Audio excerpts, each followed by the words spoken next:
Motor siapa itu? Hai semua. Selamat datang kembali di channel aku dan selamat datang di channel aku buat teman-teman yang baru gabung. Buat yang baru gabung, perkenalkan nama aku Margaret Naning dan aku pernah menjadi mahasiswi arsitek. Aku kuliah selama 4 tahun. Aku lulus tahun 2019. Tapi mohon maaf nih, jangan ditanya dulu aku sekarang kerja di mana karena itu masih sensitif kayak agama.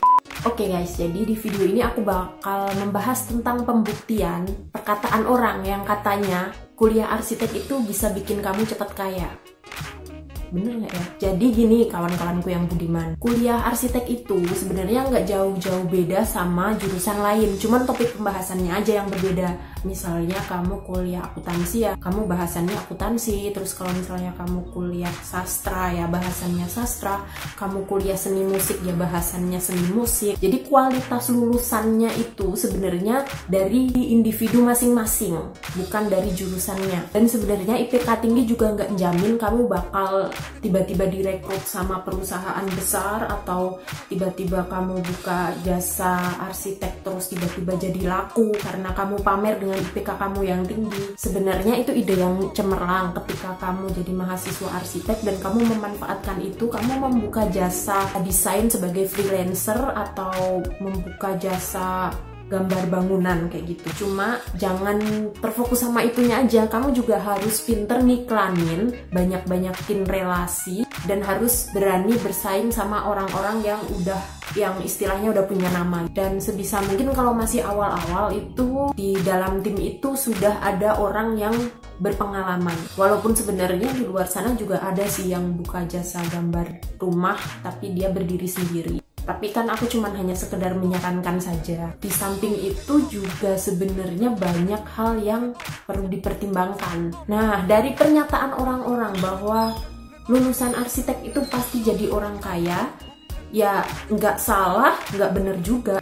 Karena mungkin orang-orang mikirnya satu proyek aja bisa berjuta-juta gitu loh. Apalagi kalau dalam sebulan itu dapat kebanjiran proyek, itu pasti kan banyak juta gitu. Tapi kan tergantung kitanya, kita bisa ngerjain atau enggak, dan kita pinter ngatur waktu atau enggak, dan yang paling penting cara komunikasi kita ke klien itu bagaimana. Oh ya, kemudian aku juga mau kasih tahu nih, kalian kalau misalnya mau kerja sama orang gitu juga jangan terlalu pede. Karena apa? Karena mereka juga punya standar tersendiri buat ngerekrut anak buahnya. Nah, misalnya kalian udah pede banget nih, IPK gue gede kok, IPK gue tinggi gitu. Jadi lu cuma ngandalin IPK, dan ketika diwawancara ternyata etika kalian itu menunjukkan kalau kalian orang yang songong atau orang yang terlalu minder gitu juga nggak bagus. Dan sedihnya lagi buat cewek-cewek, mohon bersabar karena rata-rata arsitek atau yang lebih ringan dari arsitek deh, drafter aja.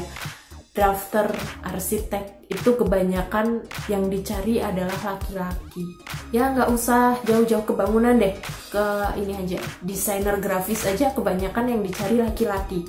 Aku sendiri memaklumi itu. Karena apa? Karena memang sebenarnya kalau kerjaan laki-laki itu lebih rapi dan lebih tertarget daripada perempuan. Biasanya sih gitu kalau di bidang ini loh ya. Selain itu, laki-laki itu orangnya cuek dan nggak baper. Ketika ada kesalahan dan misalnya atasannya ngoreksi gitu nih, wah mas ini harusnya nggak kayak gini, itu laki-laki ya udah cuek gitu, terus langsung dibenerin. Beda sama perempuan. Kalau perempuan kan kayak nggak mau disalahin gitulah, pokoknya maunya dia paling bener sendiri, paling menang sendiri. Mr. Right, Mrs. Always Right. Ya aku percaya nggak semua perempuan kayak gitu, tapi kan memang kenyataannya ya seperti itu. Selain itu, misalnya ada perusahaan yang mengutamakan pria, berdasarkan survei aku, karena konon katanya jadi arsitek itu berat, makanya dicari laki-laki yang emang tenaganya jos gandos buat lembur gitu loh. Kalau perempuan kan ada PMS, terus nanti mood swingnya nggak jelas. Jadi buat para cewek-cewek, aku bukannya meracuni kalian buat jangan masuk arsitek. Kalian nggak masalah masuk arsitek kok, karena emang dosen arsitek juga banyak, dan teman-teman aku yang kuliah arsitek juga banyak.